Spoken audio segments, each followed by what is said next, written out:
ವಿದ್ಯಾರ್ಥಿಗಳೇ, ಎಲ್ರಿಗೂ ಕೂಡ ಬೆಳಗಿನ ಶುಭೋದಯಗಳು. ವಿದ್ಯಾರ್ಥಿಗಳೇ, ನಿಮ್ಗೆಲ್ಲರಿಗೂ ಗೊತ್ತಿದೆ ಅಂತ ತಿಳ್ಕೊಂಡಿದ್ದೀನಿ. ನಮ್ಮ ಕನ್ನಡಕ್ಕೆ ಎಷ್ಟು ಜ್ಞಾನಪೀಠ ಪ್ರಶಸ್ತಿಗಳು ದೊರೆತಿದೆ ಅಂತ ಗೊತ್ತಿದೆಯಲ್ವಾ? ಎಷ್ಟು ದೊರೆತಿದೆ? 8. ಯಾರ್ಯಾರಿಗೆ ಬಂದಿದೆಯಮ್ಮ? ಕುವೆಂಪು, ದ.ರಾ. ಬೇಂದ್ರೆ, ವಿ.ಕೃ. ಗೋಕಾಕ್, ಶಿವರಾಮ್ ಕಾರಂತ, ಮಾಸ್ತಿ ವೆಂಕಟೇಶ್ ಅಯ್ಯಂಗಾರ್, ಅನಂತಮೂರ್ತಿ, ಗಿರೀಶ್ ಕಾರ್ನಾಡ್, ಚಂದ್ರಶೇಖರ್ ಕಂಬಾರ.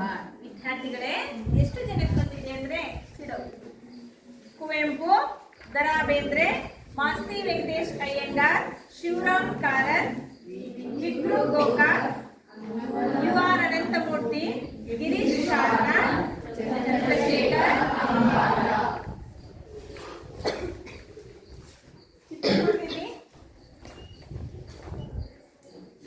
ಕುವೆಂಪು, ದ.ರಾ. ಬೇಂದ್ರೆ, ಶಿವರಾಮ್ ಕಾರಂತ, ಮಾಸ್ತಿ ವೆಂಕಟೇಶ್ ಅಯ್ಯಂಗಾರ್, ವಿ.ಕೃ. ಗೋಕಾಕ್, ಯು.ಆರ್. ಅನಂತಮೂರ್ತಿ, ಗಿರೀಶ್ ಕಾರ್ನಾಡ್, ಚಂದ್ರಶೇಖರ್ ಕಂಬಾರ. ಈ 8 ಜನ ಕವಿಗಳಿಗೆ ಜ್ಞಾನಪೀಠ ಪ್ರಶಸ್ತಿ ದೊರೆತಿದೆ. ನಮ್ಮ ಕನ್ನಡದಲ್ಲಿ 8 ಜನ ಕವಿಗಳಿಗೆ ಜ್ಞಾನಪೀಠ ಪ್ರಶಸ್ತಿ ದೊರೆತಿದೆ. ವಿದ್ಯಾರ್ಥಿಗಳೇ, ಒಮ್ಮೆ ದ.ರಾ. ಬೇಂದ್ರೆ ಮತ್ತು ಅವರ ಗೆಳೆಯರು ಹೀಗೆ ಬರ್ತಾ ಇರ್ತಾರೆ. ಬರ್ತಾ ಇರಬೇಕಾದ್ರೆ ಬೇಂದ್ರೆಯವರ ಒಂದು ಕಾಲಿನ ಚಪ್ಪಲಿಯ ಉಂಗುಟ ಕಿತ್ಕೊಂಡೋಗಿರುತ್ತೆ. ಕಿತ್ಕೊಂಡೋದಂತಹ ಸಂದರ್ಭದಲ್ಲಿ ಅಲ್ಲೇ ಒಬ್ಬ ವ್ಯಕ್ತಿ ಚಪ್ಪಲಿಯನ್ನ ಹೊಲಿತಾ ಇರ್ತಾನೆ. ಅಜ್ಜಯ್ಯ, ನಿಮ್ಮ ಚಪ್ಪಲಿ ಕಿತ್ಕೊಂಡೋಗಿದ್ದೆ, ಊಟ ಹಾಕ್ಕೊಡ್ತೀನಿ ಕೊಡ್ರಿ ಅಂತ ಕೇಳ್ತಾನೆ. ಆಗ ಬೇಂದ್ರೆಯವರು ಚಪ್ಪಲಿಯನ್ನ ತೆಗೆದುಕೊಡ್ತಾರೆ. ತದನಂತರದಲ್ಲಿ ಅವ್ರು ಹಾಗೆ ಬಿಸಿಲಲ್ಲೇ ನಿಂತಿರ್ತಾರೆ ಬೇಂದ್ರೆಯವರು. ಆಗ ಆ ಚಪ್ಪಲಿ ಹೊಲಿತಕ್ಕಂತಹ ವ್ಯಕ್ತಿ ಏನು ಹೇಳ್ತಾನೆ, ಬೇರೆ ಚಪ್ಪಲಿಯನ್ನ ಕೊಡ್ತಾನೆ. ಅಜ್ಜಪ್ಪ, ನೀವು ಈ ಚಪ್ಪಲಿಯನ್ನ ಹಾಕೊಳ್ಳಿ, ನಿಮ್ಮ ಕಾಲು ಸುಡುತ್ತೆ ಅಂತ. ಆಗ ಬೇಂದ್ರೆಯವರು ಬೇರೆ ಚಪ್ಪಲಿಯನ್ನ ಹಾಕ್ಕೊಂಡು ನಿಂತ್ಕೊಳ್ತಾರೆ. ತುಂಬ ಉರಿಯುವ ಸುಡು ಬಿಸಿಲು. ಬೇಂದ್ರೆಯವರ ಕಾಲು ಸುಡುತ್ತೆ ಅಂತ ಆ ವ್ಯಕ್ತಿ ಬೇರೆ ಚಪ್ಪಲಿಯನ್ನ ಕೊಟ್ಟಾಗ ಆ ವ್ಯಕ್ತಿಯ ತಲೆ ಮೇಲೆ ಬಹಳಷ್ಟು ಬಿಸಿಲು ಬರ್ತಾ ಇರುತ್ತೆ. ಆಗ ಬೇಂದ್ರೆ ಹೇಳ್ತಾರೆ, ಅಲ್ಲಪ್ಪ, ನನ್ನ ಕಾಲು ಸುಡುತ್ತೆ ಅಂತ ನೀನು ಬೇರೆ ಚಪ್ಪಲಿಯನ್ನ ಕೊಟ್ಟೆ, ಹಗಲೆಲ್ಲ ಬಿಸಿಲಲ್ಲೇ ಕುಟ್ಕೊಂಡು ಚಪ್ಪಲಿಯನ್ನ ಹೊಲಿತೀಯಲ್ಲ, ನಿನ್ನ ನೆತ್ತಿ ಸುಡಲ್ವಾ ಅಂತ ಬೇಂದ್ರೆ ಅವರು ಏನು ಮಾಡ್ತಾರೆ, ಛತ್ರಿಯನ್ನ ತೆಗೆದು ಅವರಿಗೆ ಹಿಡ್ಕೊಳ್ತಾರೆ. ಆಗ ನನ್ನ ಚಪ್ಪಲಿಗೆ ಬೆಲೆ ಎಷ್ಟಪ್ಪ ಅಂತ ಹೇಳ್ತಾರೆ. ನಿಮ್ಮ ಚಪ್ಪಲಿಗೆ 1 ರೂಪಾಯಿ, ನಾನು ಉಂಟ ಹಾಕಿದ್ದಕ್ಕೆ 1 ರೂಪಾಯಿ ಕೊಡಿ ಅಂತ ಹೇಳ್ತಾರೆ. ನನ್ನ ದಿನದ ಸಂಪಾದನೆ ಎಷ್ಟಪ್ಪ ಅಂತ ಕೇಳ್ತಾರೆ. ನನ್ನ ದಿನದ ಸಂಪಾದನೆ 10 ರೂಪಾಯಿ ಅಂತ ಹೇಳ್ತಾರೆ. ಆಗ ಬೇಂದ್ರೆ ಆ ವ್ಯಕ್ತಿಗೆ 10 ರೂಪಾಯಿಯನ್ನ ಕೊಡ್ತಾರೆ. ನೋಡಪ್ಪ, ಮನೆಗೆ ಹಣ್ಣು, ಮಕ್ಕಳಿಗೆ ಕೆಲವೊಂದು ಪದಾರ್ಥಗಳನ್ನು ತೆಗೆದುಕೊಂಡು ಹೋಗಿ ಕೊಡು. ಇನ್ಮೇಲೆ ಎಂದೂ ಸಹ ಬಿಸಿಲಲ್ಲಿ ಛತ್ರಿಯನ್ನ ಹಾಕ್ಕೊಂಡು ಕೂತ್ಕೋ, ಹಾಗೆ ಕೂತ್ಕೋಬೇಡ ಅಂತ ಬೇಂದ್ರೆಯವರ ಮೇಲೆ ಅವರು ಯಾವ ರೀತಿಯ ಪ್ರೀತಿಯನ್ನು ತೋರಿಸಿದ್ರೋ ಅದೇ ರೀತಿಯ ಪ್ರೀತಿಯನ್ನು ಬೇಂದ್ರೆ ಆ ಚಪ್ಪಲಿ ಹೊಲೆಯುವನ ಮೇಲೂ ಕೂಡ ತೋರಿಸ್ತಾರೆ. ವಿದ್ಯಾರ್ಥಿಗಳೇ, ಅಂತಹ ಸರಳ ಸಜ್ಜನಿಕೆಯ ವ್ಯಕ್ತಿತ್ವವನ್ನು ಹೊಂದಿರತಕ್ಕಂತಹ ದ.ರಾ. ಬೇಂದ್ರೆಯವರ ಬಗ್ಗೆ ನಾವು ಇಂದಿನ ತರಗತಿಯಲ್ಲಿ ತಿಳ್ಕೊಳ್ಳೋಣ.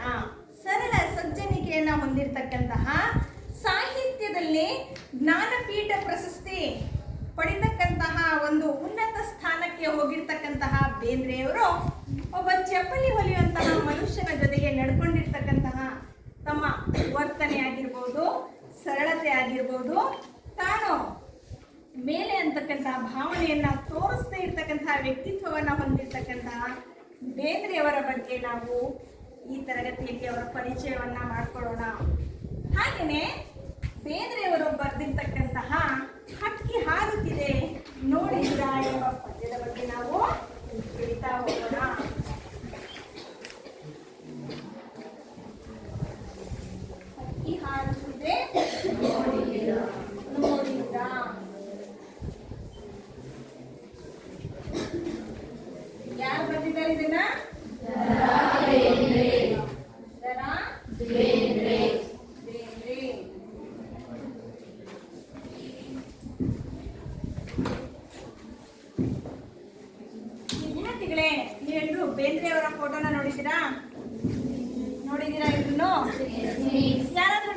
ಬೇಂದ್ರೆ ನೋಡ್ರಿ 10ನೇ ತರಗತಿಯ 2ನೇ ಪದ್ಯವಾದ ಹಕ್ಕಿ ಹಾರುತ್ತಿದೆ ನೋಡಿದಿರಾ ಎಂಬ ಪದ್ಯವನ್ನ ಬರೆದಿರ್ತಕ್ಕಂತಹ ಕವಿ ದ.ರಾ ಬೇಂದ್ರೆಯವರ ಭಾವಚಿತ್ರ ನೋಡಿ. ಎಲ್ರಿಗೂ ಕಾಣ್ತಿದೆಯಾ?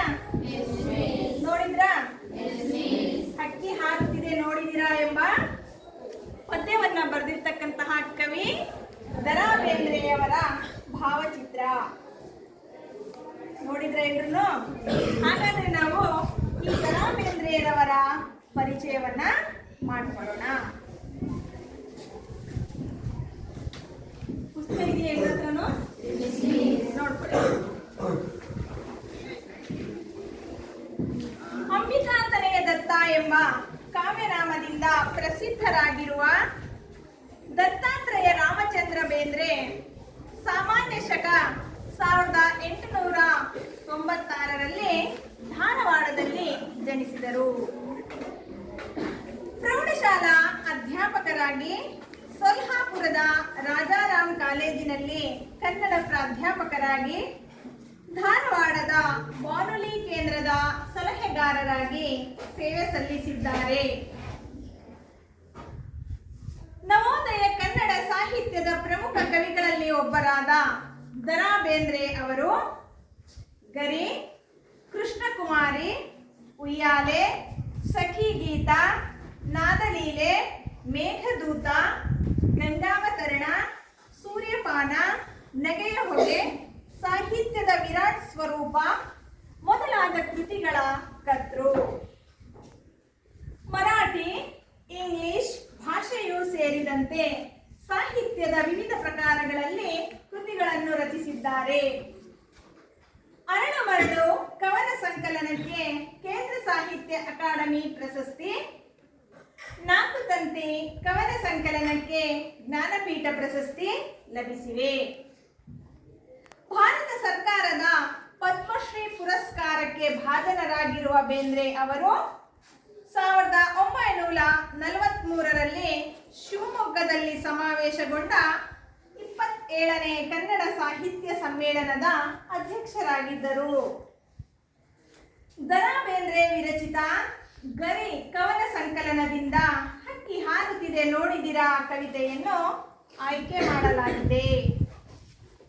ಸ್ವರೂಪ ಓದಪ್ಪ.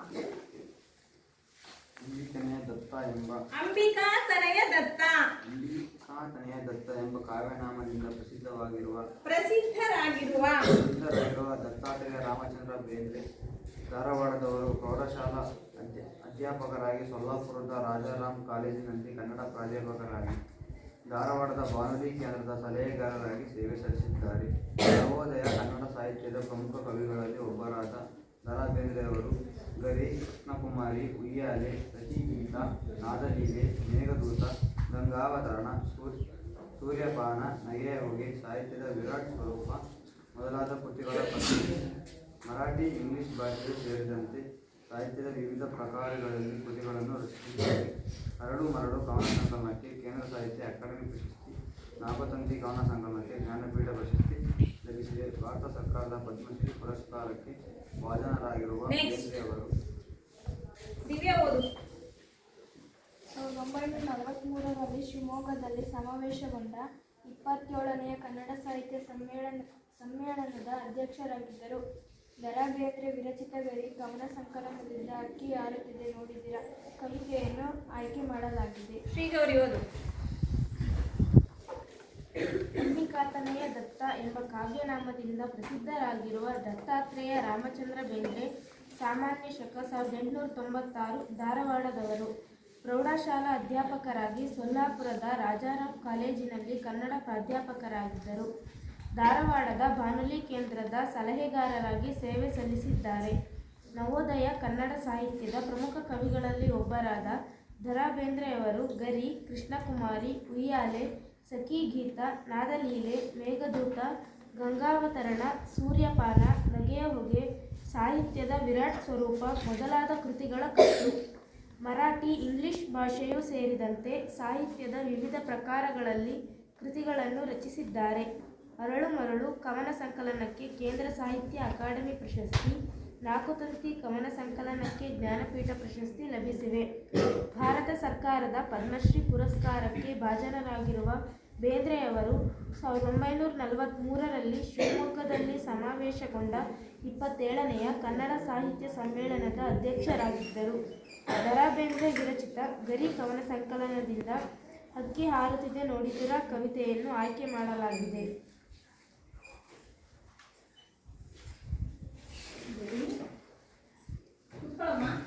ಕವನ ಸಂಕಲನವನ್ನು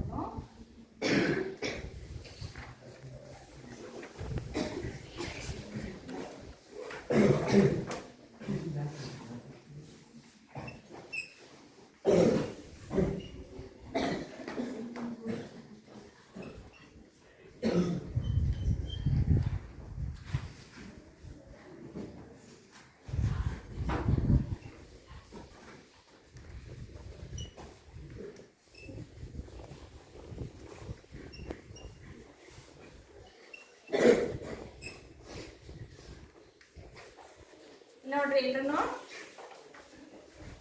ಅಂಬಿಕಾ ತನಯ ದತ್ತ ಅಂತಕ್ಕಂಥದ್ದು ದ. ರಾ ಬೇಂದ್ರೆಯವರ ಕಾವ್ಯನಾಮ. ದ. ರಾ ಬೇಂದ್ರೆಯವರ ಪೂರ್ಣ ಹೆಸರು ದತ್ತಾತ್ರೇಯ ರಾಮಚಂದ್ರ ಬೇಂದ್ರೆ.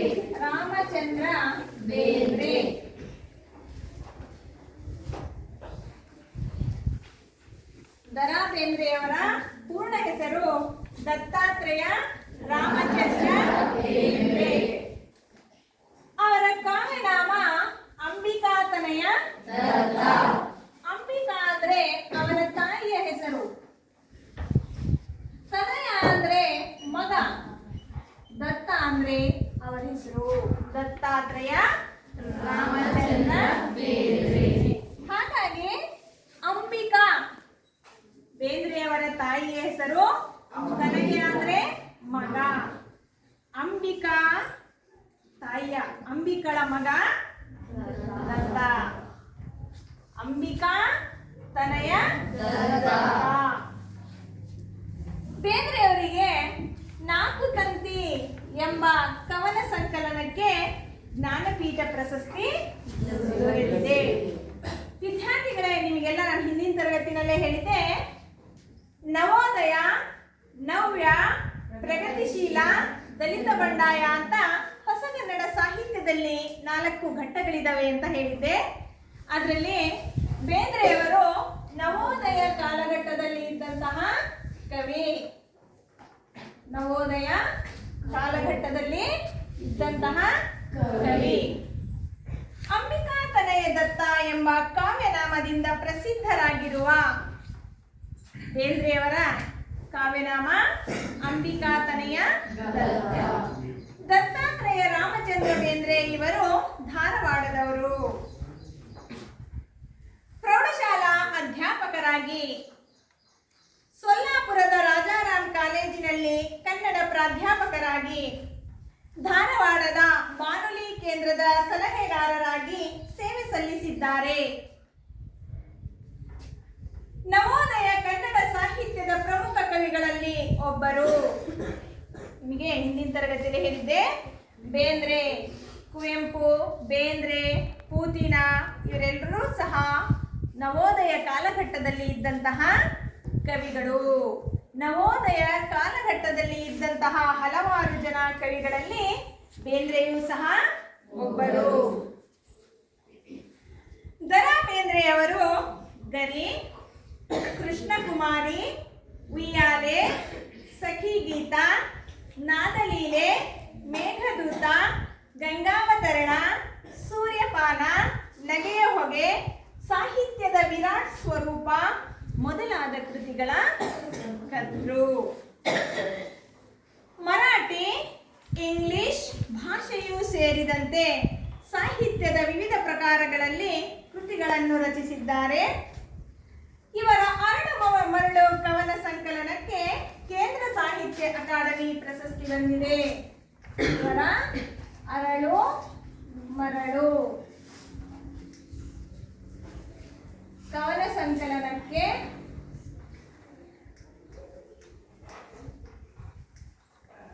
ಯಾವ ಪ್ರಶಸ್ತಿ ಬಂದಿದೆ?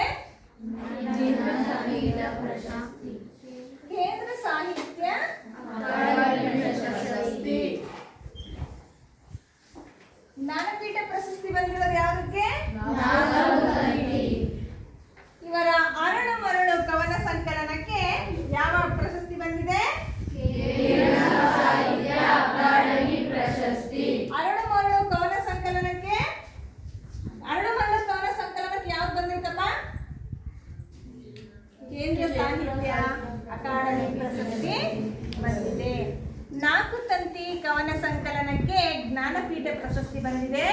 ಅರುಳು ಮರುಳು ಎಂಬ ಕವನ ಸಂಕಲನಕ್ಕೆ ಕೇಂದ್ರ ಸಾಹಿತ್ಯ ಅಕಾಡೆಮಿ ಪ್ರಶಸ್ತಿ ಬಂದಿದೆ.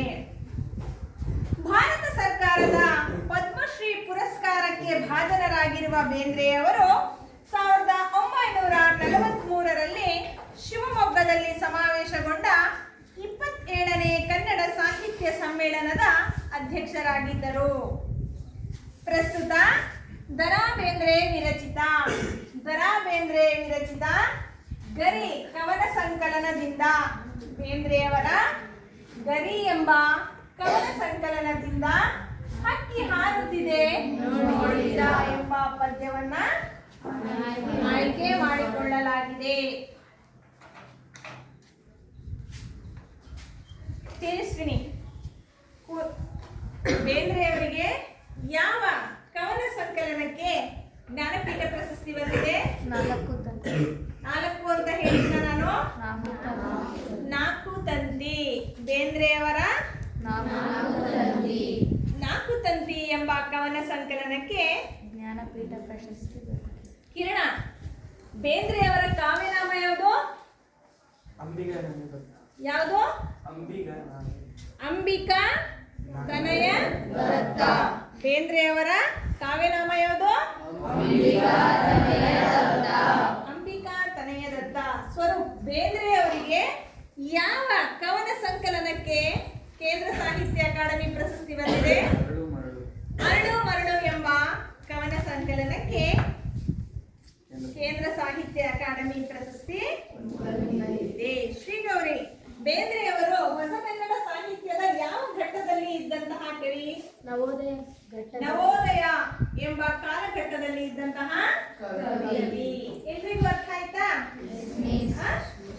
ಓಕೆ. ಸೃಷ್ಟಿ, ಬೇಂದ್ರೆಯವರು ಎಲ್ಲ ಜನಿಸಿರೋದು?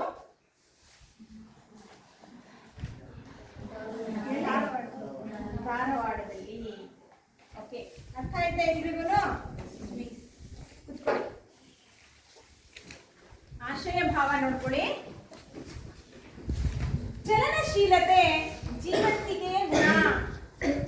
ಅಂದ್ರೆ ಯಾವೊಬ್ಬ ವಸ್ತುವು ಕೂಡ ಜಡವಾಗಿಲ್ಲ. ಜೀವವಿಡ್ತಕ್ಕಂತಹ ಎಲ್ಲಾ ಜೀವಿಗಳು ಕೂಡ ಚಲನಶೀಲತೆಯಿಂದ ಕೂಡಿರುತ್ತೆ. ಚಲನಶೀಲತೆ ಜೀವಂತಿಕೆಯ ಗುಣ. ನಿಸರ್ಗದ ಹೊಂದಾಣಿಕೆಯಂತೆ ಕಾಲ ಉರುಳುತ್ತದೆ, ಅದಕ್ಕೆ ತಡೆಯೆಂಬುದಿಲ್ಲ. ಎಂತಹ ಪ್ರಭಾವಶಾಲಿಯಾದರೂ ನಿಸರ್ಗದತ್ತವಾದ ಕಾಲಚಕ್ರದ ಎದುರಿನಲ್ಲಿ ತಲೆಬಾಗಲೇಬೇಕು, ಅದಕ್ಕೆ ಹೊಂದಿಕೊಳ್ಳಬೇಕು. ಆಯಾ ಕಾಲದಲ್ಲಿ ನಡೆದ ಪ್ರತಿಯೊಂದು ಘಟನೆಯು ಕಾಲ ಉರುಳಿದಂತೆ ಇತಿಹಾಸವಾಗುತ್ತಾ ಹೋಗುತ್ತದೆ. ಕವಿ ಬೇಂದ್ರೆಯವರು ಕಾಲದ ಗತಿಯನ್ನು ಹಾರುವ ಹಕ್ಕಿಯೊಂದಿಗೆ ಸಮೀಕರಿಸಿ ನೋಡುವ ಪ್ರಯತ್ನ ಮಾಡಿದ್ದಾರೆ. ಹಕ್ಕಿಯ ಹಾರುವಿಕೆ ಪ್ರಕೃತಿಯ ಸಹಜ ಕ್ರಿಯೆಯೊಂದಿಗೆ ಯುಗಗಳೇ ಉರುಳಿ ಹೊಸತನಕ್ಕೆ ತೆರೆದುಕೊಳ್ಳುವ ಸಂಕೇತವೂ ಆಗಿದೆ. ಶುಕ್ರ, ಚಂದ್ರ, ಮಂಗಳ ಲೋಕ ಸಂಚಾರ ಕಾಲದ ಒಂದು ಭೌತಿಕ ಲಕ್ಷಣ. ಬ್ರಿಟಿಷರ ಸಾಮ್ರಾಜ್ಯಶಾಹಿಯಿಂದ ಪಾರಾಗುವ ಸ್ವಾತಂತ್ರ್ಯ ಚಿಂತನದ ಕಲ್ಪನಾ ಪಕ್ಷಿಯ ಹಾರಾಟವು ಇನ್ನೊಂದು ಲಕ್ಷಣ. ಅದಲ್ಲದೆ ಮಂಗಳ ಲೋಕದ ಅಂಗಳಕ್ಕೆ ಮಾನವನು ಏರುವ ಸೂಚನೆಯನ್ನು ಸಾರಿದ ಕವನ ಇದಾಗಿದೆ ಎನ್ನುವುದು ಗಮನಾರ್ಹ. ಕಾಲ ಪಕ್ಷಿಯ ಹೊಡೆತಕ್ಕೆ ಮಾನವ ಪ್ರಪಂಚದಲ್ಲಾಗುವ ವೈಚಿತ್ರ್ಯದ ವಿಸ್ಮಯದಲ್ಲಿ ಒಂದು ಉದ್ಗಾರವಿದು. ಇಂತಹ ಭಾವಗೀತೆಯೊಂದನ್ನು ಪರಿಚಯಿಸುವುದೇ ಇಲ್ಲಿನ ಆಶಯವಾಗಿದೆ. ನೋಡ್ಕೊಳ್ಳಿ, ಯಾವ ಆಶಯವನ್ನ ಹೊಂದಿದೆ ಈ ಪದ್ಯ ಅಂತ. ಹಕ್ಕಿ ಹಾರುತ್ತಿದೆ ನೋಡಿದಿರಾ ಅಂತಕ್ಕಂಥದ್ದು ಒಂದು ಭಾವಗೀತೆ. ವಿದ್ಯಾರ್ಥಿಗಳೇ, ನಿಮಗೆ ನಾನು ಹಿಂದಿನ ತರಗತಿನಲ್ಲೇ ಹೇಳಿದ್ದೆ ಏನಂತ. ಸಂಕಲ್ಪ ಗೀತೆಯೂ ಸಹ ಭಾವಗೀತೆ, ಹಕ್ಕಿ ಹಾರುತ್ತಿದೆ ನೋಡಿದಿರಾ ಪದ್ಯವೂ ಸಹ ಭಾವಗೀತೆ. ಭಾವಗೀತೆ ಅಂದ್ರೆ ಏನು ಅಂತಾನೂ ಸಹ ನಿಮಗೆ ಹಿಂದಿನ ತರಗತಿನಲ್ಲೇ ಹೇಳಿದ್ದೆ. ಹಾಗೆ ಒಂದು ಗೀತೆಯನ್ನು ಸಹ ನಾನು ಹೇಳಿದ್ದೆ ನಿಮಗೆ ಭಾವಗೀತೆ ಅಂದ್ರೆ ಏನು, ಜನಪದ ಗೀತೆಗಳಿಗೂ ಭಾವಗೀತೆಗಳಿಗೂ ಏನು ವ್ಯತ್ಯಾಸಗಳಿರ್ತವೆ ಅಂತ. ಹಾಗೆಯೇ ಹಕ್ಕಿ ಹಾರುತ್ತಿದೆ ನೋಡಿದಿರಾ ಅಂತಕ್ಕಂಥದ್ದು ಒಂದು ಭಾವಗೀತೆ. ಚಲನಶೀಲತೆ ಜೀವಂತಿಕೆಯ ಗುಣ. ನಿಸರ್ಗದ ಹೊಂದಾಣಿಕೆಯಂತೆ ಕಾಲ ಉರುಳುತ್ತದೆ. ಈಗ ಮಳೆ ಬರ್ತಾ ಇದೆ, ಅಕ್ಟೋಬರ್ ನವೆಂಬರ್ ಅಂದಾಗ ಚಳಿ ಸ್ಟಾರ್ಟ್ ಆಗುತ್ತೆ, ಮಾರ್ಚ್ ಏಪ್ರಿಲಲ್ಲಿ ಬಿಸಿಲು ಸೆಕೆ ಜಾಸ್ತಿ ಆಗುತ್ತೆ. ಹೀಗೆ ಆದರೆ ನಾವು ಆಯಾಯ ಕಾಲಕ್ಕನುಗುಣವಾಗಿ ಪರಿಸರದಲ್ಲಿ ಹೊಂದಾಣಿಕೆಯನ್ನ ಮಾಡ್ಕೊಂಡಿದ್ದೀವಿ. ಅದಕ್ಕೆ ತಡೆ ಎಂಬುದಿಲ್ಲ. ಎಂತಹ ಶ್ರೀಮಂತ ವ್ಯಕ್ತಿ, ಪ್ರಭಾವಶಾಲಿ ವ್ಯಕ್ತಿ ಆದ್ರೂ ಸಹ ಏನ್ ಮಾಡ್ತಾನೆ, ಆಯಾ ಕಾಲಮಾನಕ್ಕೆ ತಕ್ಕಂತೆ ಋತುಗಳಿಗೆ ಅನುಗುಣವಾಗಿ ಹೊಂದಾಣಿಕೆ ಮಾಡ್ಕೊಂತಾನೆ. ಕಾಲಚಕ್ರದ ಎದುರಿನಲ್ಲಿ ತಲೆಬಾಗಲೇಬೇಕು. ನಾವೆಲ್ಲರೂ ಸಹ ಈ ಋತುಗಳಿಗೆ ಅನುಗುಣವಾಗಿ, ಕಾಲಚಕ್ರಕ್ಕೆ ಅನುಗುಣವಾಗಿ ತಲೆಬಾಗಲೇಬೇಕು. ಮಳೆ ಬರ್ತಾ ಇದೆ, ನಾನು ಶಾಲೆಗೆ ಹೋಗೋದಿಲ್ಲ ಅಂತ ಹೇಳಕ್ ಬರಲ್ಲ. ಭಾಳ ಸೆಕೆ, ನನಗೆ ಶಾಲೆಯಲ್ಲಿ ಫ್ಯಾನ್ ಇಲ್ಲ, ನಾನು ಹೋಗಲ್ಲ ಅಂತ ಹೇಳಕ್ಕಾಗೋದಿಲ್ಲ. ಆಯಾ ಋತುಗಳಿಗೆ ಅನುಗುಣವಾಗಿ, ಆಯಾ ಕಾಲಗಳಿಗೆ ಅನುಗುಣವಾಗಿ ನಾವೇನು ಮಾಡ್ತೀವಿ, ಹೊಂದಾಣಿಕೆಯನ್ನ ಮಾಡ್ಕೊಳ್ತೀವಿ. ಆಯಾ ಕಾಲದಲ್ಲಿ ನಡೆದ ಪ್ರತಿಯೊಂದು ಘಟನೆಗಳು ಕಾಲ ಉರುಳಿದಂತೆ ಇತಿಹಾಸ ಆಗುತ್ತಾ ಹೋಗುತ್ತವೆ. ನಾವೆಲ್ಲ ಕೆಲವೊಮ್ಮೆ ಇತಿಹಾಸ ಪಾಠ ಮಾಡ್ತಿರ್ಬೇಕಾದ್ರೆ ನಿನ್ನೆಯನ್ನು ನೀವು ಹೇಳಿದ್ರಿ, ಈಸ್ಟ್ ಇಂಡಿಯಾ ಕಂಪನಿ 1600ರಲ್ಲಿ ಪ್ರಾರಂಭ ಆಯಿತು ಅಂತ ಹೇಳಿದ್ರಿ ಅಲ್ವಾ. 1857ರಲ್ಲಿ ಸಿಪಾಯಿ ದಂಗೆ ಆಯಿತು, ಭಾರತದ ಪ್ರಥಮ ಸ್ವಾತಂತ್ರ್ಯ ಸಂಗ್ರಾಮ ಆಯಿತು ಅಂತ ಹೇಳಿದ್ರಿ ಅಲ್ವಾ. ಹೀಗೆ ಕಾಲ ತುಂಬ ಸಾವಿರಾರು ನೂರಾರು ವರ್ಷಗಳು ಮುಂದಕ್ಕೆ ಬಂದ್ಬಿಟ್ಟಿದ್ದೀವಿ. ಆದರೆ ವಿಷಯಗಳೆಲ್ಲ ಏನಾಗಿದ್ದಾವೆ, ಇತಿಹಾಸವಾಗಿದ್ದಾವೆ. ಕಾಲ ಮುಂದಕ್ಕೆ ಬಂದ್ಬಿಟ್ಟಿದೆ, ವಿಷಯಗಳು ಏನಾಗಿದ್ದಾವೆ, ಇತಿಹಾಸವಾಗಿದ್ದಾವೆ. ಕವಿ ಬೇಂದ್ರೆಯವರು ಕಾಲದ ಗತಿಯನ್ನು ಹಾರುವ ಹಕ್ಕಿಯೊಂದಿಗೆ ಸಮೀಕರಿಸಿ ನೋಡುವ ಪ್ರಯತ್ನ ಮಾಡಿದ್ದಾರೆ. ಹಕ್ಕಿ ಹೇಗೆ ಹಾರ್ತಾ ಇದೆಯೋ ಹಾಗೆ ಕಾಲವೂ ಕೂಡ ಹಾರ್ತಾ ಇದೆ ಅಂತ ಹಕ್ಕಿಯ ಹಾರುವಿಕೆಯನ್ನ ಕಾಲ ಜೊತೆಗೆ ಸಮೀಕರಿಸಿದರೆ. ಹಕ್ಕಿಯ ಹಾರುವಿಕೆ ಪ್ರಕೃತಿಯ ಸಹಜ ಕ್ರಿಯೆಯೊಂದಿಗೆ ಯುಗಗಳೇ ಉರುಳಿ ಹೊಸತನಕ್ಕೆ ತೆರೆದುಕೊಳ್ಳುವ ಸಂಕೇತವೂ ಆಗಿದೆ. ಶುಕ್ರ, ಚಂದ್ರ, ಮಂಗಳ ಲೋಕಕಾಲದ, ಶುಕ್ರ, ಚಂದ್ರ, ಮಂಗಳ ಇವೆಲ್ಲ ಏನು ಗ್ರಹಗಳು. ನಮ್ಮ ಸೌರಮಂಡಲದಲ್ಲಿ ಎಷ್ಟು ಗ್ರಹಗಳಿದಾವೆ? 8. ಹೌದಾ? ಎಷ್ಟು ಗ್ರಹಗಳಿದಾವೆ? 9. ಯಾವುದು ಆಗಿಲ್ವಾ? ಓಕೆ, ಇಲ್ಲಿ ನೋಡಿ, ಶುಕ್ರ, ಚಂದ್ರ, ಮಂಗಳ ಇವೆಲ್ಲ ಏನು ಗ್ರಹಗಳು. ಲೋಕ ಸಂಚಾರ ಕಾಲದ ಒಂದು ಭೌತಿಕ ಲಕ್ಷಣ. ಬ್ರಿಟಿಷರ ಸಾಮ್ರಾಜ್ಯಶಾಹಿಯಿಂದ ಪಾರಾಗುವ ಸ್ವಾತಂತ್ರ್ಯ ಚಿಂತನದ ಕಲ್ಪನಾ ಪಕ್ಷಿಯ ಹಾರಾಟವು ಇನ್ನೊಂದು ಲಕ್ಷಣ. ಇದಲ್ಲದೆ ಮಂಗಳ ಲೋಕದ ಅಂಗಳಕ್ಕೆ ಮಾನವನು ಏರುವ ಸೂಚನೆಯನ್ನು ಸಾರಿದ ಕವನ ಇದಾಗಿದೆ ಎನ್ನುವುದು ಗಮನಾರ್ಹ. ಮನುಷ್ಯ ಮಂಗಳ ಲೋಕಕ್ಕೆ ಹೋಗಿ ಬಂದಿದ್ದಾನೆ ಗೊತ್ತಾ? ಯಾವುದ್ರ ಮೂಲಕ? ಯಾವುದ್ರ ಮೂಲಕ? ರಾಕೆಟ್. ಮತ್ತೆ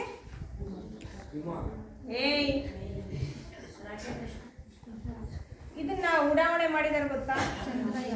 ಚಂದ್ರಯಾನ 1, 2 ಎಲ್ಲ. ಹಾಗೇನೆ ಮನುಷ್ಯ ಮಂಗಳ ಲೋಕಕ್ಕೆ ಆಗ್ಲೇನೆ ಹೆಜ್ಜೆ ಇಟ್ಟು ಬಂದಿದ್ದಾನೆ. ಅಂದ್ರೆ ಕೇವಲ ಇಲ್ಲಷ್ಟೇ ಅಲ್ಲ, ಗ್ರಹಗಳಿಗೂ ಸಹ ತಲುಪಿದ್ದಾನೆ ಅನ್ನೋದನ್ನ ಬೇಂದ್ರೆಯವರು ಇಲ್ಲಿ ಗಮನಾರ್ಹವಾಗಿ ಹೇಳಿದ್ದಾರೆ. ಕಾಲ ಪಕ್ಷಿಯ ಹೊಡೆತಕ್ಕೆ ಮಾನವ ಪ್ರಪಂಚದಲ್ಲಾಗುವ ವೈಚಿತ್ರ್ಯದ ವಿಸ್ಮಯದಲ್ಲಿ ಒಂದು ಉದ್ಗಾರವಿದು. ಇಂತಹ ಭಾವಗೀತೆಯೊಂದನ್ನು ಪರಿಚಯಿಸುವುದೇ ಇಲ್ಲಿನ ಆಶಯವಾಗಿದೆ. ಇಂತಹ ಒಳ್ಳೆ ಭಾವಗೀತೆಯನ್ನ ಪರಿಚಯಿಸುವುದೇ ಬೇಂದ್ರೆಯವರ ಆಶಯವಾಗಿದೆ. ಹಾಗಾದ್ರೆ ಹಕ್ಕಿ ಹಾರುತ್ತಿದೆ ನೋಡಿದಿರಾ ಅಂತಕ್ಕಂಥದ್ದು ಸಾಹಿತ್ಯದ ಯಾವ ಪ್ರಕಾರಕ್ಕೆ ಸೇರುತ್ತೆ? ಭಾವಗೀತೆ.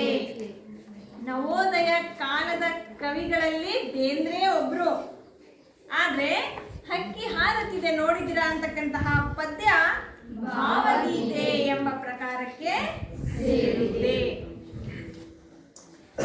ನವೋದಯ ಕಾಲದ ಜನಪ್ರಿಯ ಕಾವ್ಯ ಪ್ರಕಾರಗಳಲ್ಲಿ ಭಾವಗೀತೆ ಮೊದಲನೇದು. ನವೋದಯ ಕಾಲದಲ್ಲಿ ಬಹಳಷ್ಟು ಸಾಹಿತ್ಯ ಪ್ರಕಾರಗಳು ಹುಟ್ಕೊಂಡು ಅಂತ ನಾನು ಹಿಂದಿನ ತರಗತಿನಲ್ಲೇ ನಿಮಗೆ ಹೇಳಿದ್ದೆ. ಯಾವ್ಯಾವು? ಭಾವಗೀತೆ, ಕಥೆ, ಕಾದಂಬರಿ, ಕವನ ಸಂಕಲನ, ಪ್ರವಾಸ ಕಥನ, ಆತ್ಮಕಥನ, ಪ್ರಬಂಧ, ನಾಟಕ, ಇವೆಲ್ಲವೂ ಸಹ ಹೊಸಗನ್ನಡ ಸಾಹಿತ್ಯದ ಪ್ರಕಾರಗಳು ಅಂತ ಹೇಳಿದ್ದೆ. ಹಾಗೆಯೇ ನವೋದಯ ಕಾಲದ ಜನಪ್ರಿಯ ಪ್ರಕಾರಗಳಲ್ಲಿ ಭಾವಗೀತೆ ಅಂತಕ್ಕಂಥದ್ದು ಮೊದಲನೆಯದು. ವ್ಯಕ್ತಿಯೋರ್ವ ಯಾವುದಾದರೂ ಒಂದು ಸಮಯದಲ್ಲಿ ನೋಡಿದ, ಒಬ್ಬ ವ್ಯಕ್ತಿ ಯಾವುದಾದ್ರೂ ಒಂದು ಸಮಯದಲ್ಲಿ ನೋಡಿದ, ಕೇಳಿದ, ಅನುಭವಿಸಿದ ನೋವು ನಲಿವುಗಳಿಗೆ ಮೂರ್ತ ರೂಪ ನೀಡುವುದು ಸುಲಭದ ಕೆಲಸವಲ್ಲ. ನಿಮಗೆ ಹಿಂದಿನ ತರಗತಿಯಲ್ಲಿ ನಾನು ಹೇಳಿದ್ದೆ, ದೊಡ್ಡರಂಗೇಗೌಡರು ಬೆಳಗಿನ ಜಾವದ ಪ್ರಕೃತಿ ಸೌಂದರ್ಯವನ್ನ ನೋಡ್ಬಿಟ್ಟು ಮುಂಜಾನೆ ರಂಗ ಆಗೈತೋ ಈ ಕಾಡು ಮೇಡು ಬೆಟ್ಟ ಗುಡ್ಡ ನೋಡಿ, ಬಂಗಾರ ಬಣ್ಣದಂಗ ಶೃಂಗಾರ ಸೊಬಗಿನಂಗ ಚಿತ್ತಾರ ಬರೆದಂಗೈತೋ, ಚಿತ್ತಾರ ಬಿಡಿಸಿದಂಗೈತೋ.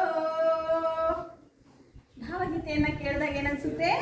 ಮುಂಜಾನೆ ರಂಗಾಗೈತೋ, ಕಾಡು ಮೇಡು ಬೆಟ್ಟ ಗುಡ್ಡ ನೋಡಿ, ಪ್ರಕೃತಿ ಸೌಂದರ್ಯವನ್ನ ನೋಡಿ, ಹಕ್ಕಿ ಪಕ್ಷಿಯ ಗಾನವನ್ನ ಕೇಳಿ ತಮ್ಮ ಮನಸ್ಸಿನಲ್ಲೇ ಒಂದು ಕಲ್ಪನೆಯನ್ನ ಮಾಡ್ಕೊಂಡ್ಬಿಟ್ಟು ಆ ಒಂದು ಕವಿತೆಯನ್ನ ಅವರು, ಆ ಒಂದು ಭಾವಗೀತೆಯನ್ನ ಎದೆ ತುಂಬಿ ಹಾಡಿದರು. ಹೀಗೆ ವ್ಯಕ್ತಿಯೊಬ್ಬನು ಯಾವುದಾದರೂ ಸಮಯದಲ್ಲಿ ನೋಡಿದ, ಕೇಳಿದ, ಅನುಭವಿಸಿದ ನೋವು ನಲಿವುಗಳಿಗೆ ಮೂರ್ತ ರೂಪ ನೀಡುವುದು ಸುಲಭದ ಕೆಲಸವಲ್ಲ.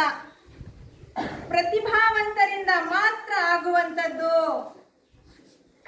ಒಂದು ನೋಡಿರ್ತಕ್ಕಂತಹ ಸನ್ನಿವೇಶವನ್ನ ಏನ್ ಮಾಡಬೇಕು? ತಾನೇ ಅನುಭವಿಸಿ ಹೇಳ್ತಕ್ಕಂಥದ್ದು. ಇದೇ ಬೇಂದ್ರೆಯವರು ಒಮ್ಮೆ ಹೊರಗಡೆ ಹೋದಂತಹ ಸಂದರ್ಭದಲ್ಲಿ ತಮ್ಮ ಮಗು ಸತ್ತೋಗಿರುತ್ತೆ. ಹೆಂಡತಿ ಅಳದೇನೆ ಸುಮ್ಮನೆ ಕೂತಿರ್ತಾಳೆ. ಬೇಂದ್ರೆಯವರು ಬಂದು ಮಗುವಿನ ಮುಂದೆ ನಿಂತ್ಕೊಂಡಿರ್ತಾರಲ್ಲ, ಹೆಂಡತಿಗೆ ದುಃಖ ತುಂಬಿರುತ್ತೆ.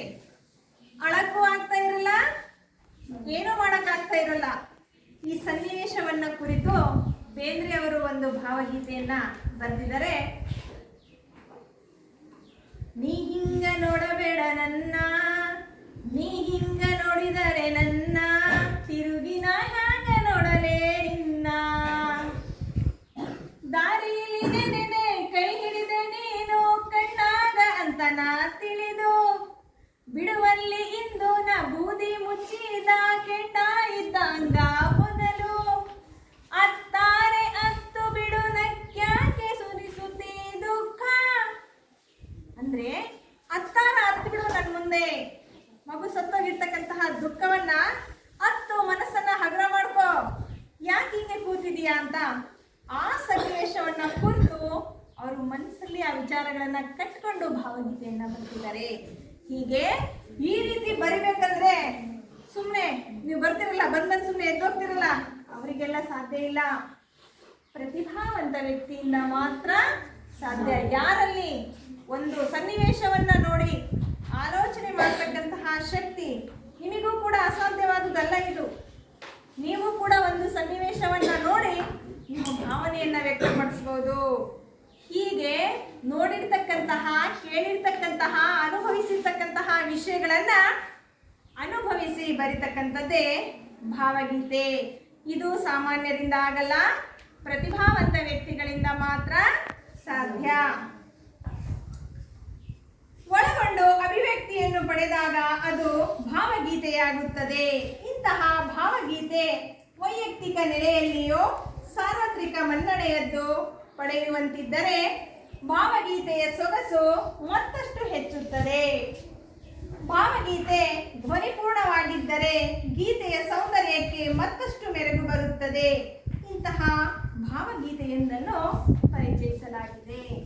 ಇಂತಹ ಒಂದು ಭಾವಗೀತೆಯನ್ನ ಅಂದ್ರೆ ಹಕ್ಕಿ ಹಾರುತ್ತಿದೆ ನೋಡಿದಿರಾ ಎಂಬ ಭಾವಗೀತೆಯನ್ನ ಬೇಂದ್ರೆಯವರು ನಮಗೆ 10ನೇ ತರಗತಿಗೆ ಪರಿಚಯಿಸಿಕೊಟ್ಟಿದ್ದಾರೆ.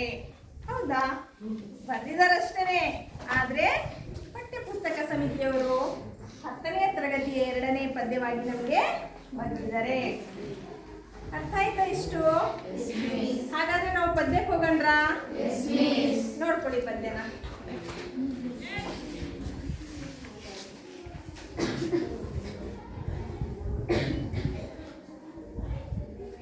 ಇರುಳಿರುಳಳಿದು ದಿನ ದಿನ ಬೆಳಗ್ಗೆ ಸುತ್ತಮುತ್ತಲು ಮೇಲಕ್ಕೆ ಕೆಳಗೆ. ಇರುಳಿರುಳಳಿದು ದಿನ ದಿನ ಬೆಳಗ್ಗೆ ಸುತ್ತಮುತ್ತಲು ಮೇಲಕ್ಕೆ ಕೆಳಗೆ. ಗಾವುದ ಗಾವುದ ಗಾವುದ ಮುಂದೆ ಎವೆದರೆ ದಿಕ್ಕುವ ಹೊತ್ತಿನ ಒಳಗೆ. ಹಕ್ಕಿ ಹಾರುತ್ತಿದೆ ನೋಡಿದಿರಾ, ಹಕ್ಕಿ ಹಾರುತ್ತಿದೆ ನೋಡಿದಿರಾ. ಕರಿನರೆ ಬಣ್ಣದ ಪುಚ್ಚಗಳುಂಟು, ಬಿಳಿ ಹೊಳೆ ಬಣ್ಣದ ಗರಿಗರಿಯುಂಟು. ಕೆನ್ನನ ಹೊನ್ನನ ಬಣ್ಣ ಬಣ್ಣಗಳ ರೆಕ್ಕೆಗಳೆರಡೂ ಪಕ್ಕದಲ್ಲುಂಟು. ಹಕ್ಕಿ ಹಾರುತ್ತಿದೆ ನೋಡಿದಿರಾ, ಹಕ್ಕಿ ಹಾರುತ್ತಿದೆ ನೋಡಿದಿರಾ. ಇರುಳಿರುಳಳಿದು ದಿನ ದಿನ ಬೆಳಗ್ಗೆ ಸುತ್ತಮುತ್ತಲು ಮೇಲಕ್ಕೆ ಕೆಳಗೆ. ಗಾವುದ ಗಾವುದ ಗಾವುದ ಮುಂದೆ ಎವೆದರೆ ದಿಕ್ಕುವ ಹೊತ್ತಿನ ಒಳಗೆ. ಹಕ್ಕಿ ಹಾರುತ್ತಿದೆ ನೋಡಿದಿರಾ. ನೀಲಮೇಘ ಮಂಡಲ ಸಮ ಬಣ್ಣ, ಮುಗಿಲಿಗೆ ರೆಕ್ಕೆಗಳೊಡೆದವ ಅಣ್ಣ. ಚಿಕ್ಕೆಯ ಮಾಲೆಯ ಸಿಕ್ಕಿಸಿಕೊಂಡು ಸೂರ್ಯ ಚಂದ್ರರನ್ನು ಮಾಡಿದೆ ಕಣ್ಣ. ಹಕ್ಕಿ ಹಾರುತ್ತಿದೆ ನೋಡಿದಿರಾ, ಹಕ್ಕಿ ಹಾರುತ್ತಿದೆ ನೋಡಿದಿರಾ. ಇರುಳಿರುಳಳಿದು ದಿನ ದಿನ ಬೆಳಗ್ಗೆ ಸುತ್ತಮುತ್ತಲು ಮೇಲಕ್ಕೆ ಕೆಳಗೆ. ಗಾವುದ ಗಾವುದ ಗಾವುದ ಮುಂದೆ ಎವೆದರೆ ದಿಕ್ಕುವ ಹೊತ್ತಿನ ಒಳಗೆ. ಹಕ್ಕಿ ಹಾರುತ್ತಿದೆ ನೋಡಿದಿರಾ. ರಾಜ್ಯದ ಸಾಮ್ರಾಜ್ಯದ ತೆನೆಯನ್ನು ಅಕ್ಕಿ, ಮಂಡಲ ಗಿಂಡಲ ಗಳಗಳ ಮುಕ್ಕಿ. ತೇಲಿಸಿ ಮುಳುಗಿಸಿ ಖಂಡ ಖಂಡಗಳ ಸಾರ್ವಭೌಮರ ನೆತ್ತಿಯ ಕುಕ್ಕಿ. ಹಕ್ಕಿ ಹಾರುತ್ತಿದೆ ನೋಡಿದಿರಾ. ಯುಗ ಯುಗಗಳ ಹಣೆ ಬರೆಹವ ವರಸಿ, ಮನ್ವಂತರಗಳ ಭಾಗ್ಯವ ತೆರೆಸಿ. ರೆಕ್ಕೆಯ ಬೀಸುತ್ತ ಚೇತನಗೊಳಿಸಿ, ಹೊಸಗಾಲದ ಹಸು ಮಕ್ಕಳ ಹರಸಿ. ಹಕ್ಕಿ ಹಾರುತ್ತಿದೆ ನೋಡಿದಿರಾ, ಹಕ್ಕಿ ಹಾರುತ್ತಿದೆ ನೋಡಿದಿರಾ. ಬೆಳ್ಳಿಯ ಹಳ್ಳಿಯ ಮೇರೆಯ ಮೀರಿ, ತಿಂಗಳಿನೂರಿನ ನೀರನ್ನು ಹೀರಿ. ಆಡಲು ಹಾಡಲು ತಾಹಾರಾಡಲು, ಮಂಗಳ ಲೋಕದ ಅಂಗಳ ಕೇರಿ. ಹಕ್ಕಿ ಹಾರುತ್ತಿದೆ ನೋಡಿದಿರಾ, ಹಕ್ಕಿ ಹಾರುತ್ತಿದೆ ನೋಡಿದಿರಾ. ಮುಟ್ಟಿದೆ ದಿಗ್ಮಂಡಲಗಳ ಅಂಚ, ಆಚೆಗೆ ಚಾಚಿದೆ ತನ್ನಯ ಚುಂಚ. ಬ್ರಹ್ಮಾಂಡಗಳನ್ನು ಒಡೆಯಲು ಎಲ್ಲೋ, ಬಲ್ಲರು ಯಾರ ಹಾಕಿದ ಹೊಂಚ. ಹಕ್ಕಿ ಹಾರುತ್ತಿದೆ ನೋಡಿದಿರಾ, ಹಕ್ಕಿ ಹಾರುತ್ತಿದೆ ನೋಡಿದಿರಾ. ಇರುಳಿರುಳಳಿದು ದಿನ ದಿನ ಬೆಳಗ್ಗೆ ಸುತ್ತಮುತ್ತಲು ಮೇಲಕ್ಕೆ ಕೆಳಗೆ. ಗಾವುದ ಗಾವುದ ಗಾವುದ ಮುಂದೆ ಎವೆದರೆ ದಿಕ್ಕುವ ಹೊತ್ತಿನ ಒಳಗೆ. ಹಕ್ಕಿ ಹಾರುತ್ತಿದೆ ನೋಡಿದಿರಾ, ಹಕ್ಕಿ ಹಾರುತ್ತಿದೆ ನೋಡಿದಿರಾ. ಅರ್ಥ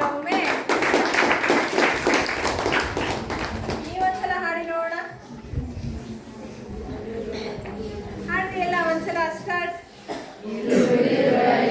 ದಿನ ದಿನ ಬೆಳಗ್ಗೆ ಸುತ್ತಮುತ್ತಲು ಮೇಲಕ್ಕೆ ಕೆಳಗೆ ಗಾವುದ ಗಾವುದ ಗಾವುದ ಮುಂದೆ ಎವೆದರೆ ದಿಕ್ಕುವ ಹೊತ್ತಿನ ಒಳಗೆ ಅಕ್ಕಿ ಹಾರುತ್ತಿದೆ ನೋಡಿದಿರಾ, ಅಕ್ಕಿ ಹಾರುತ್ತಿದೆ ನೋಡಿದಿರಾ. ಕರಿನರೆ ಬಣ್ಣದ ಪುಚ್ಚಗಳುಂಟು, ಬಿಳಿ ಒಳ್ಳೆ ಬಣ್ಣದ ಗರಿ ಗರಿ ಉಂಟು, ಕೆನ್ನದ ಹೊನ್ನದ ಬಣ್ಣ ಬಣ್ಣಗಳ ರೆಕ್ಕೆಗಳೆರಡು ಪಕ್ಕದಲ್ಲುಂಟು. ಅಕ್ಕಿ ಹಾರುತ್ತಿದೆ ನೋಡಿದಿರಾ, ಅಕ್ಕಿ ಹಾರುತ್ತಿದೆ ನೋಡಿದಿರಾ. ನೀಲ ಮೇಘ ಮಂಡಲ ಸಮಬಣ್ಣ, ಮುಗಿಲಿಗೆ ರೆಕ್ಕೆಗಳೊಡೆದವು ಅಣ್ಣ. ಚಿಕ್ಕೆಯ ಮಾಲೆಯ ಸಿಕ್ಕಿಸಿಕೊಂಡು ಸೂರ್ಯ ಚಂದ್ರರನ್ನು ಮಾಡಿದೆ ಕಣ್ಣ. ಅಕ್ಕಿ ಹಾರುತ್ತಿದೆ ನೋಡಿದಿರಾ, ಅಕ್ಕಿ ಹಾರುತ್ತಿದೆ ನೋಡಿದಿರಾ. ರಾಜ್ಯದ ಸಾಮ್ರಾಜ್ಯದ ತೆನೆಯನ್ನು ಹೊಕ್ಕಿ ಮಂಡಲ ಗಿಂಡಲ ಗಳಗಳ ಮುಕ್ಕಿ ತೇಲಿಸಿ ಮುಳುಗಿಸಿ ಕಂಡ ಕಂಡಗಳ ಸಾರ್ವಭೌಮರ ನೆತ್ತಿಯ ಕುಕ್ಕಿ. ಅಕ್ಕಿ ಹಾರುತ್ತಿದೆ ನೋಡಿದಿರಾ, ಅಕ್ಕಿ ಹಾರುತ್ತಿದೆ ನೋಡಿದಿರಾ. ಯುಗ ಯುಗಗಳ ಹಣೆ ಬರೆಹವ ಒರೆಸಿ ಮನ್ವಂತರಗಳ ಭಾಗ್ಯವ ತೆರೆಸಿ ರೆಕ್ಕೆಯ ಬೀಸುತ್ತ ಚೇತನಗೊಳಿಸಿ ಹೊಸಗಾಲದ ಹಸು ಮಕ್ಕಳ ಹರಸಿ. ಅಕ್ಕಿ ಹಾರುತ್ತಿದೆ ನೋಡಿದಿರಾ, ಅಕ್ಕಿ ಹಾರುತ್ತಿದೆ ನೋಡಿದಿರಾ. ಬೆಳ್ಳಿಯ ಹಳ್ಳಿಯ ಮೇರೆಯ ಮೀರಿ ತಿಂಗಳಿನೂರಿನ ನೀರನ್ನು ಹೀರಿ ಹಾಡಲು ಹಾಡಲು ಹಾರಾಡಲು ಮಂಗಳ ಲೋಕದ ಅಂಗಳಕ್ಕೇರಿ. ಅಕ್ಕಿ ಹಾರುತ್ತಿದೆ ನೋಡಿದಿರಾ, ಅಕ್ಕಿ ಹಾರುತ್ತಿದೆ ನೋಡಿದಿರಾ. ಮುಟ್ಟಿದೆ ದಿಗ್ಮಂಡಲಗಳ ಅಂಚ, ಆಚೆಗೆ ಚಾಚಿದೆ ತನ್ನಯ ಚುಂಚ. ಬ್ರಹ್ಮಾಂಡಗಳನ್ನು ಒಡೆಯಲು ಎಂದು ಬಲ್ಲರು ಯಾರ ಹಾಕಿದ ಹೊಂಚ. ಅಕ್ಕಿ ಹಾರುತ್ತಿದೆ ನೋಡಿದಿರಾ, ಅಕ್ಕಿ ಹಾರುತ್ತಿದೆ ನೋಡಿದಿರಾ. ಇರುಳಿರಳಿದು ದಿನ ದಿನ ಬೆಳಗ್ಗೆ ಸುತ್ತಮುತ್ತಲು ಮೇಲಕ್ಕೆ ಕೆಳಗೆ ಗಾವುದ ಗಾವುದ ಗಾವುದ ಮುಂದೆ ಎವೆತೆರೆ ದಿಕ್ಕುವ ಹೊತ್ತಿನ ಒಳಗೆ ಅಕ್ಕಿ ಹಾರುತ್ತಿದೆ ನೋಡಿದಿರಾ, ಅಕ್ಕಿ ಹಾರುತ್ತಿದೆ ನೋಡಿದಿರಾ. ತುಂಬಾ ಚೆನ್ನಾಗಿ ಹೇಳಿದ್ರಿ ಮಕ್ಕಳೇ. ಇಲ್ಲಿವರೆಗೂ ದ.ರಾ ಬೇಂದ್ರೆಯವರ ಪರಿಚಯವನ್ನ ತಿಳ್ಕೊಂಡ್ವಿ. ಹಾಗೆ ಹಕ್ಕಿ ಹಾರುತ್ತಿದೆ ನೋಡಿದಿರಾ ಪದ್ಯದ ಆಶಯ ಪ್ರವೇಶವನ್ನ ನೋಡಿಕೊಂಡು ಒಮ್ಮೆ ಪದ್ಯವನ್ನು ಓದಿದ್ವಿ ತಾನೆ. ಹಾಗೆ ಮಕ್ಕಳೇ, ಗೃಹಪಾಠದಲ್ಲಿ 4 ಪ್ರಶ್ನೆಗಳನ್ನ ಕೊಟ್ಟಿದ್ದೀನಿ. ಈ 4 ಪ್ರಶ್ನೆಗಳಿಗೆ ನಾಳೆ ಉತ್ತರವನ್ನ ಬರ್ಕೊಂಬನ್ನಿ. ನೋಡ್ಕೊಳ್ಳಿ ಪ್ರಶ್ನೆ. ದ.ರಾ ಬೇಂದ್ರೆಯವರ ಪೂರ್ಣ ಹೆಸರೇನು? ದ.ರಾ ಬೇಂದ್ರೆಯವರ ಯಾವ ಕಾವ್ಯ ದ.ರಾ ಬೇಂದ್ರೆಯವರ ಕಾವ್ಯನಾಮ ಯಾವುದು? ಬೇಂದ್ರೆಯವರ ಯಾವ ಕೃತಿಗೆ ಜ್ಞಾನಪೀಠ ಪ್ರಶಸ್ತಿ ದೊರೆತಿದೆ? ಹಕ್ಕಿ ಹಾರುತ್ತಿದೆ ನೋಡಿದಿರಾ ಪದ್ಯವು ಸಾಹಿತ್ಯದ ಯಾವ ಪ್ರಕಾರಕ್ಕೆ ಸೇರಿದೆ? ಎಲ್ಲ ಪ್ರಶ್ನೆಗಳಿಗೆ ನಾಳೆ ಉತ್ತರವನ್ನ ಬರ್ಕೊಂಬನ್ನಿ.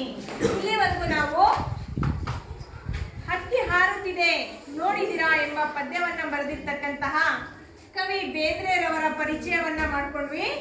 ಹಾಗೆ ಬೇಂದ್ರೆಯವರು ಹಕ್ಕಿಯನ್ನ ಕಾಲದೊಂದಿಗೆ ಸಮೀಕರಿಸಿ ಹೇಳಿರ್ತಕ್ಕಂತಹ ಆಶಯ ಭಾವವನ್ನ ತಿಳ್ಕೊಂಡ್ವಿ. ಹಾಗೆಯೇ ನವೋದಯ ಕಾಲಘಟ್ಟದಲ್ಲಿ ಇದ್ದಂತಹ ಕವಿಗಳಲ್ಲಿ ಬೇಂದ್ರೆಯೂ ಸಹ ಒಬ್ಬರು. ಒಂದು ಭಾವಗೀತೆಯನ್ನ ಬರಿಬೇಕಂದ್ರೆ ಸಾಮಾನ್ಯರಲ್ಲಿ ಆಗುವುದಿಲ್ಲ. ಅದಕ್ಕೆ ಬದಲಾಗಿ ಭಾವಗೀತೆಯನ್ನ ಪ್ರತಿಭಾವಂತ ವ್ಯಕ್ತಿನೇ ನೋಡಿರ್ತಕ್ಕಂತಹ ದೃಶ್ಯ, ಕೇಳಿರ್ತಕ್ಕಂತಹದನ್ನ ತಾನು ಮನಸ್ಸಿನಲ್ಲಿ ಅನುಭವಿಸಿ ಬರೀತಕ್ಕಂಥದ್ದೇ ಭಾವಗೀತೆ ಅಂತ ಹೇಳಿರೋದನ್ನ ನೋಡಿದ್ವಿ. ಹಾಗೇನೆ ಪದ್ಯವನ್ನು ಸಹ ಒಮ್ಮೆ ತಿಳ್ಕೊಂಡ್ವಿ. ಮುಂದಿನ ತರಗತಿಯಲ್ಲಿ ನಾವು ಪದ್ಯದ ಅರ್ಥವನ್ನ ತಿಳಿತಾ ಹೋಗೋಣ. ಧನ್ಯವಾದಗಳು.